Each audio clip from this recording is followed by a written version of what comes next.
Bonjour à tous, bienvenue dans cette série spéciale Amazon que j'ai le plaisir d'enregistrer avec Michael Weiss, que vous connaissez toutes et tous parce qu'on a animé ensemble, déjà parce qu'il est passé sur Panier, qu'il est sympa, qu'il est dans tous les événements e-com, mais surtout qu'on a animé cette série spéciale sur le retail. Ça va Michael ? Ouais, plateforme, Laurent. Et bien là, on parle pas de retail, on parle d'Amazon dans cette série spéciale. Michael est le cofondateur de Shapeart et surtout consultant Amazon pour des petites comme des grandes marques. L'objectif qu'on a dans cette série spéciale, c'est que vous compreniez à travers ces courts épisodes tout l'écosystème pour pouvoir développer en interne ou en externe avec des partenaires, mais votre présence et vos ventes sur Amazon. Et donc, on va parler de strat, d'achat média, de tout ce qu'on ne vous dit pas, parce qu'il y a des choses qu'on ne vous dit pas, mais que vous devriez savoir, des coûts associés de l'international, de tout ce qu'il faut savoir sur se lancer. Et ce qu'il faut savoir, c'est comment construire une bonne fiche produit. Il y a quelques éléments à maîtriser. Le premier d'entre eux, dans cette anatomie de la fiche produit parfaite, c'est les visuels. Ouais, tout à fait. Visuels qui sont hyper importants. Et les visuels, on va les dissocier en deux. Il y a la main image, l'image principale, la hero image, c'est comme ça qu'on l'appelle, qui est votre image de base. C'est celle classiquement sur fond blanc. On voit le produit à détourer. Voilà. Ça, c'est l'image première et c'est celle qu'il faut travailler en premier. Pourquoi ? On en parle dans l'épisode 3, la partie taux de clic est très importante. L'épisode 3, c'est pardon, parce qu'on les a fait dans un, c'est l'algo, évidemment. L'algo. À chaque fois, je dis le nom de l'épisode, mais... Le numéro de l'épisode. Parce que vous les écouterez pas forcément dans l'ordre, chers auditrices, chers auditeurs. Donc, quand on en parle dans l'épisode sur l'algo. On explique l'algo et un des facteurs très importants dans l'algo, des points importants, ça va être le taux de clic. Et donc, ce qui va faire cliquer, en plus du prix, des reviews, ça va être l'image. Et donc c'est pour ça que cette image-là, elle doit être travaillée. Et ça, c'est vraiment un des écueils, je pense que c'est l'écueil principal qu'on voit chez les marques, notamment dans les grands groupes, dire on va prendre le visuel détouré 3D et puis on le pose et puis c'est bon. Non, en fait sur Amazon, on est principalement sur un téléphone et il va falloir donner envie aux gens de cliquer. Donc il faut rajouter des petits éléments, on va pouvoir... dans un épisode, on parle de thé matcha avec Anatae par exemple. On met pas juste la photo du sachet détouré ou du pot. Non. On va essayer de mettre des feuilles, on va mettre la poudre, on va mettre une cuillère, une tasse. En fait, il faut déjà susciter de l'envie, un peu d'émotion si on y arrive, selon le produit. Ça, c'est très très important. Vous pouvez aller voir la fiche produit des thés Anatae, le thé matcha. Il se trouve que tu les accompagnes, mais typiquement, c'est ça. On a la boîte détouré évidemment, mais on a aussi le logo agriculture biologique, on a la poudre de matcha qui projette. Ouais, le petit drapeau Made in France, ça c'est quelque chose qui se fait beaucoup. Les doses par exemple aussi en complément alimentaire. Souvent on met le nombre de jours, le nombre de gélules. Ça c'est des choses qu'on va pouvoir grossir un petit peu sur son image. Il faut pas hésiter. Alors faut pas truander l'image, hein. Si votre pot il est vert, faites pas un truc rouge juste pour que ça ressorte. Mais il faut mettre en avant les caractéristiques que vous voulez mettre en avant et les caractéristiques qui peuvent susciter l'achat. Ça, c'est très très important. Des vidéos parmi les assets images. Alors ça viendra après. Okay. Ça, c'est la première, la première image. Et ensuite, on va avoir les images produits. Et souvent, c'est un peu négligé aussi. On se dit, de toute façon, c'est comme sur notre site, ils vont regarder la description, ils vont se balader. Non, en fait, sur Amazon, on achète en scrollant. On scrolle de manière horizontale. Et imaginez, vous voyez tous, dans des transports, en voiture, ce que vous voulez, sur votre canapé, comme vous voulez. Vous êtes sur une fiche produit, vous scrollez. Et c'est pour ça que sur des visuels Amazon, ce qui est typique et vraiment spécifique à la plateforme, c'est de mettre un peu de texte dessus pour expliquer le bénéfice utilisateur que vous mettez en avant. On ne se contente pas juste de mettre une image lifestyle. Ah oui, avec la tasse qu'on tient entre les deux mains, avec un plaid. Non. En fait, on va vraiment expliquer, mettre un argument. Ça, c'est très important et c'est vraiment quelque chose que les marques n'ont pas l'habitude de faire. Ça se voit de plus en plus sur certaines DNVB qui vont mettre du texte, qui vont essayer un peu d'agrémenter les visuels. Et ça, on va pouvoir le faire sur 8 visuels. Il y en a 5 qui seront mis en avant tout de suite et 3 autres qui sont un peu plus cachés mais qui existent. 8, c'est le max. Ouais. Et il y a un minimum ? Non. Mais il faut utiliser le max. Et il faut absolument mettre au moins les 5. Okay. Ça, c'est sûr. Donc là, on a des beaux visuels. C'est pas mal. Le titre aussi, qui va être très important. Le titre, c'est un peu un mix entre l'art et la science. Dans le sens où Il faut mettre ces mots-clés, les mots-clés principaux sur lesquels on veut être positionné. Je prends l'exemple de ShapeArt, support téléphone vélo, porte téléphone vélo. Ce sont nos 2 mots-clés principaux. Donc il faut qu'on les mette dans le titre. Mais on n'a pas envie non plus de faire un titre fourre-tout où on met tous les mots-clés bout à bout et on se dit ça va bien ranker. Ça, l'algo, il va Pourtant, pas. j'ai l'impression qu'on le voit de plus en plus. Des titres à rallonge sur 5-6 lignes. Alors les titres à rallonge, oui, mais on essaye quand même d'avoir quelque chose de lisible. Par exemple, nous, on va mettre ShapeArt, innovation française, support téléphone, et puis on donne des petites caractéristiques. Et un peu plus loin dans le titre, on va mettre le second mot-clé. Voilà, ça, c'est des choses qu'on essaye de faire. Ça s'A/B teste très bien dans Amazon. Mais il faut avoir quelque chose de digeste et, très important, toujours penser mobile. C'est les 80 premiers caractères qui vont être visibles sur un téléphone. Est-ce qu'il y a une limite maximum du nombre de caractères?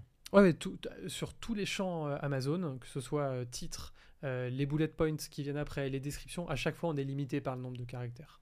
Ça, ça varie dans le temps. Avant c'était 250, maintenant c'est 200. Des fois on ne sait pas pourquoi. Il y a des vieilles fiches produits où on arrive quand même à garder les 250. C'est toujours un peu. Mais voilà. Et là il y a des tendances où parfois, notamment aux US, on essaie d'avoir des titres très courts, très accrocheurs. Ça peut marcher. Très honnêtement, faut A/B tester.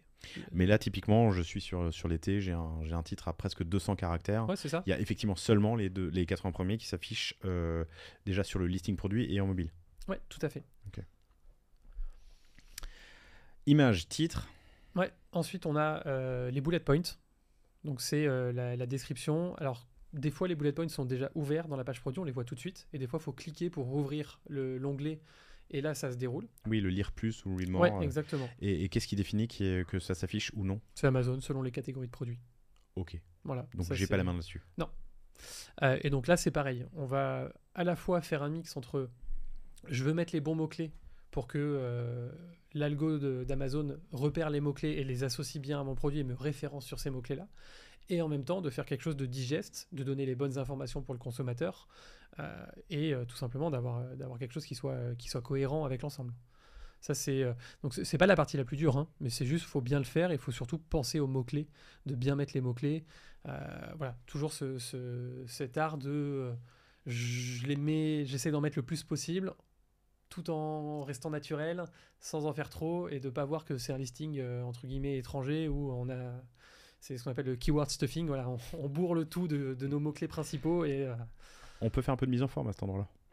Alors, on peut faire un peu de mise en forme, mais c'est pas autorisé. Gras, de l'italique, c'est pas autorisé? Non. Je le vois pourtant de temps en temps. Alors, on a le droit, tu peux faire des emojis. Vous allez avoir on met l'emoji au début, ça permet je trouve, d'améliorer un peu la lecture, les caractères spéciaux, mais normalement, c'est interdit. Bon, ils ont encore repassé des nouvelles normes, entre guillemets, là, au 15 septembre, mais bon... Il n'y a rien qu'à... Ouais, ça, c'est toujours le mystère Amazon. Il y a des choses qui sont très importantes, qui sont respectées, d'autres moins. Enfin, en tout cas, les emojis, normalement, ne sont pas autorisés. Compris. What's next? Ensuite, on va avoir 2 autres champs textuels qui vont être la description produit. Donc là, on peut expliquer plein de choses. Voilà, on peut vraiment... là, on a beaucoup plus de caractères. Donc, on peut vraiment expliquer énormément de choses sur le produit tout en mettant du mot-clé. La description produit, elle n'est pas toujours, vraiment bien mise en avant. C'est pas quelque chose qu'on va lire spécialement. Vous pouvez avoir des descriptions produits très très courtes. Souvent, on va mettre tout ce qui est mention, allégation légale, ce genre de choses. Voilà. Mais qui servent quand même pour le référencement. La dernière, qui est très importante, c'est les termes de recherche. Donc là, ça va être tous les mots-clés sur lesquels vous voulez être indexé. Mais ça ne se voit pas sur la fiche produit, c'est vraiment que dans le back-office. Donc ça, c'est très important de le faire, parce que ça aide pour l'indexation. Et petit tips, on ne met jamais de marque concurrente. Hein. Ça sert à rien de essayer de jouer les filous en disant bah, tiens, je vais mettre mon concurrent comme ça, je vais ranker sur les mots-clés de mon concurrent. Ça, non. Mais est-ce que c'est sanctionné? Ah, c'est sanctionné, c'est interdit. Okay. Et ça, pour le coup, c'est très visible. Donc, mais globalement, sur Amazon, faut pas jouer avec les règles. Tu te fais taper dessus. Mais est-ce qu'il y a une manière de remonter sur les mots-clés de mon concurrent en dehors de l'achat média? Ça va être à la fois l'achat média, qui va être le levier le plus gros, et puis après, en fait, naturellement, ça va remonter. C'est-à-dire que si le concurrent est identifié sur le mot-clé support téléphone vélo, moi, je suis identifié sur support téléphone vélo, donc forcément, ça va, Faites ça va confiance à matcher. l'algo. Faites confiance à l'algo. Ouais. Il peut être un peu capricieux, mais globalement, ça va, ça fonctionne. Compris. Je reste sur ma page de thé entre le titre et les bullet points dont tu parlais, il y a le choix des quantités. Et il y a aussi, surtout, une grosse partie, alors que je dois déplier, mais d'éléments. Ouais, Pardon, c'est les structurels attributs. sur les, Ça, voilà, c'est les attributs de ouais, produits, pardon. exactement. C'est les attributs produits, c'est tous les champs qu'on peut rentrer dans le back office, qui sont pas spécialement obligatoires pour venir valider la fiche produit, mais c'est extrêmement important de tous les remplir. Ça, c'est des choses qu'Amazon teste beaucoup. Sur certains produits, les attributs vont être mis en avant. Des fois, pas du tout. Des fois, sur la page de recherche, il y a un des attributs qui va être sous le titre du produit. Ça arrive. Et donc ça, c'est un peu pénible à faire. Hein. Plutôt plus, plutôt moins. Il faut faire tout ce qu'on peut. Ah non, non, mais Faut faire tout ce qu'on peut.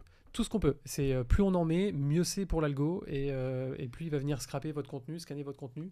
Donc non, non, les attributs, nous on le fait une fois par an, on repasse dessus et on essaye d'être le plus exhaustif possible sur les matières, je sais pas, les spécificités d'un produit. Est-ce que c'est fait pour guidon, pour une potence, enfin voilà, ce genre de choses. Faut vraiment être, si on peut être exhaustif, il faut le faire. Ok. Ensuite. Ensuite, une fois qu'on a fait tout ça, on va avoir la partie qui est réservée aux marques enregistrées, brand registry. Jamais facile à dire. Hein. Non, Hein, les c'est- marques enregistrées, brand registry, qu'on a abordé dans l'épisode faut-il ou non se lancer sur Amazon. Exactement. Et donc là, quand on est une marque enregistrée sur Amazon, on a accès notamment à des modules. Et il y en a deux. Il y en a un qui est assez récent, qui est le Brand Story, qui est un carrousel avec des petites vignettes. On va pouvoir en mettre quasiment autant qu'on veut. La bonne pratique, c'est de venir raconter l'histoire de la marque. Hein, donc on va parler des fondateurs, on va parler de l'histoire, comment est créé, comment a été créé le produit, voilà ce genre de choses. On va pouvoir un peu storyteller autour de ça. Mais c'est cette page où on voit plein d'éléments sur la marque ou c'est encore sur la fiche produit? Non, ça reste toujours sur la Ça fiche reste sur la produit. fiche produit. Ça reste Ok. sur la fiche produit. Euh, et juste en dessous de cette brand story, vous allez avoir la page A+.